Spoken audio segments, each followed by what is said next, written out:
So y'all already know who it is, 2077. But I'm not the topic for today. Big Soulja, Soulja Boy, tell him. Y'all, this young Draco, this man right here was just recently on the Breakfast Club, and he was on the show The Complex. Oh man, or Everyday Struggle. I'm sorry, that's the name of it. Everyday Struggle with DJ Academics. I don't know who the other dude is, and Nadeska. So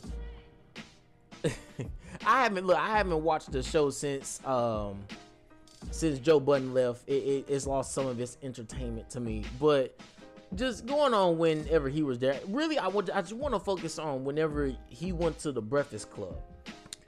When he went to the Breakfast Club, Charlamagne the God was asking him a couple questions. He brought his gaming system as well.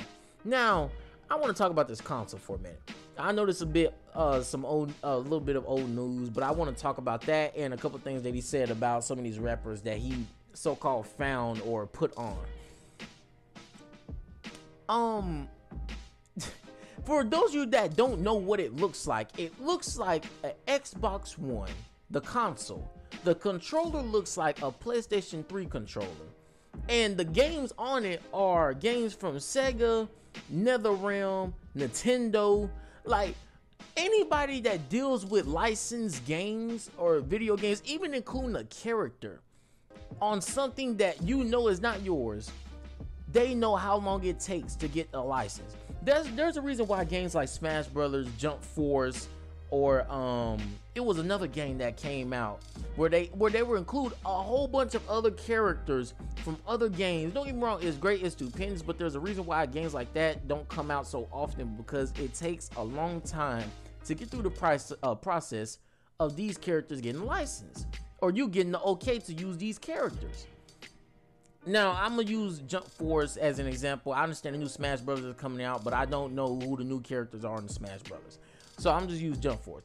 Jump Force, you have characters from Naruto, you have characters from Dragon Ball Z, you have characters from One Piece, you have Death Note characters, you have if I'm leaving anything else or any damn, I cannot talk today. Shit. If I'm leaving any other characters off, y'all put in the comments whichever ones I'm leaving off.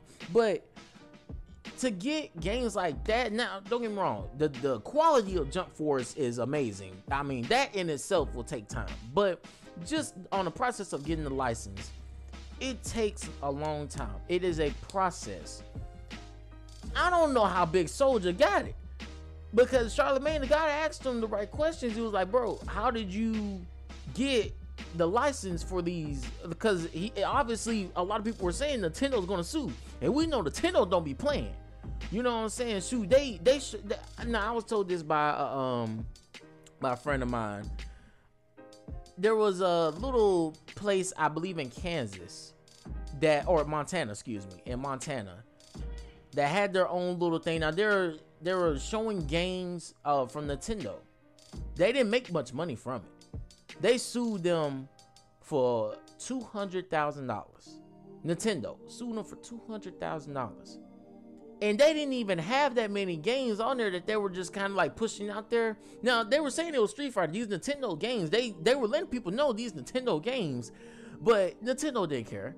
So imagine if you have your entire console having Nintendo. Now, it's not just Nintendo games. So he's dealing with other companies, like I said, through NetherRealm, because he has a Mortal Kombat game on there. Sega, because I know he has a Sonic game on there. And Mario, and we all know that's a Nintendo game. I don't know how he got the clearance for Mario anyway. Second of all, when NetherRealm, oh, y'all know Mortal Kombat 11 coming out, so oh my gosh, I don't know what Big Soulja doing. He know he's about to get sued soon. I think he is. Otherwise, if he got the clearance for it, hey, go ahead, Big Soulja, make your paper. Because apparently you've been making it for a long time. But here's my big question though.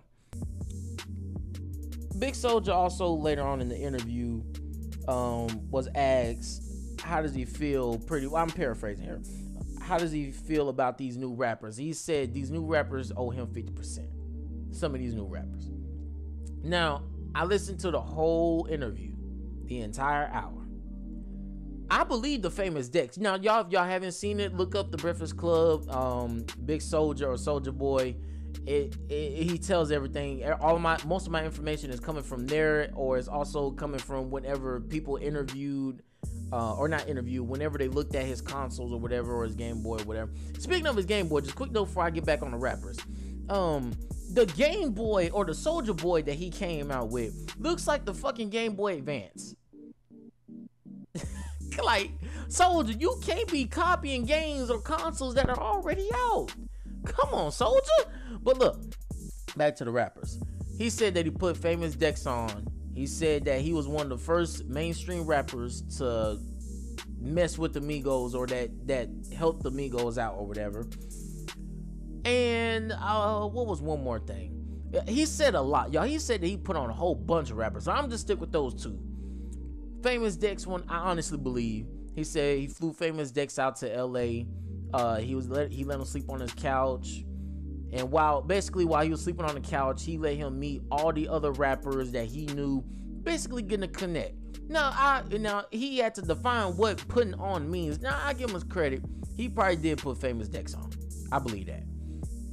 Now this man right here, he was going on and on about every other artist. Like, imagine a new artist, he damn near put his name on there. He was like, bang, they called me Big Soulja. They was wondering, oh, Soulja, can you put me on?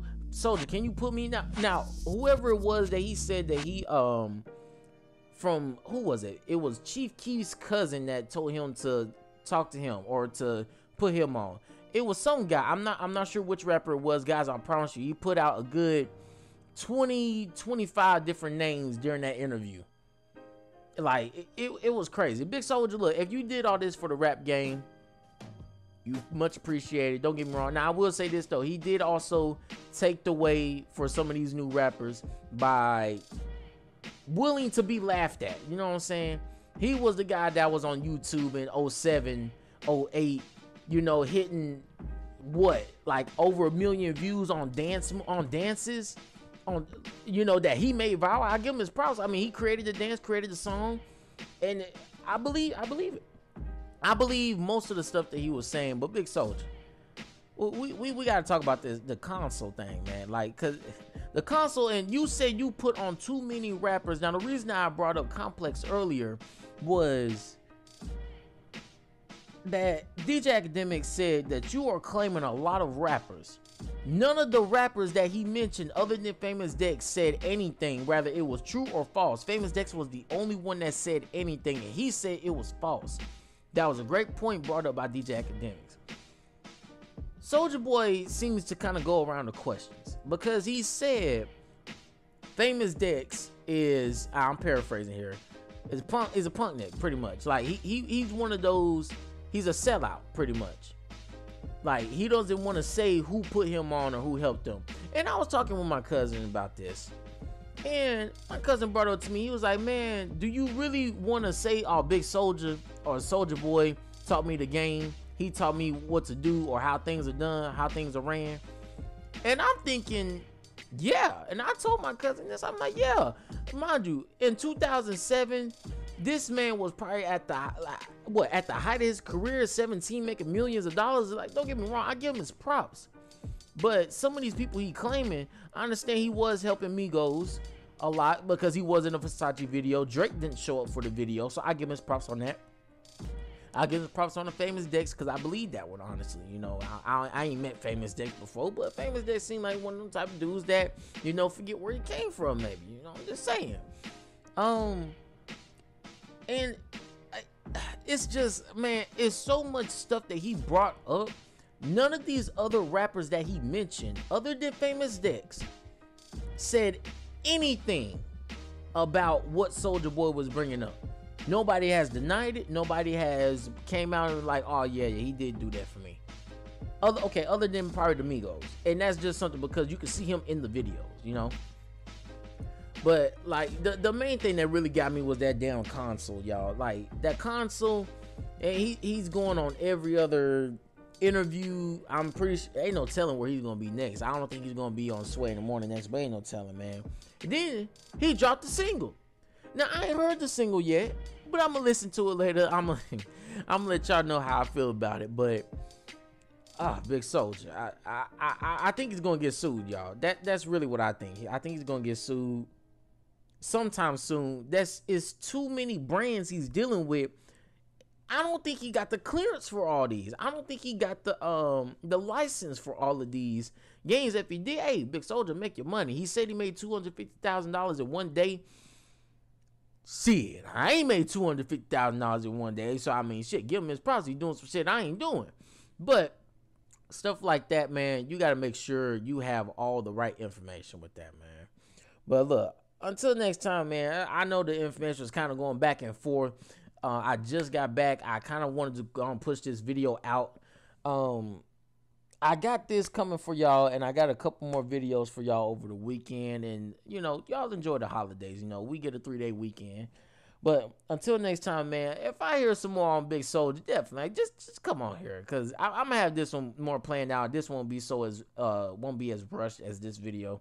But until next time, man, it's been 27, man. I'm out. Peace.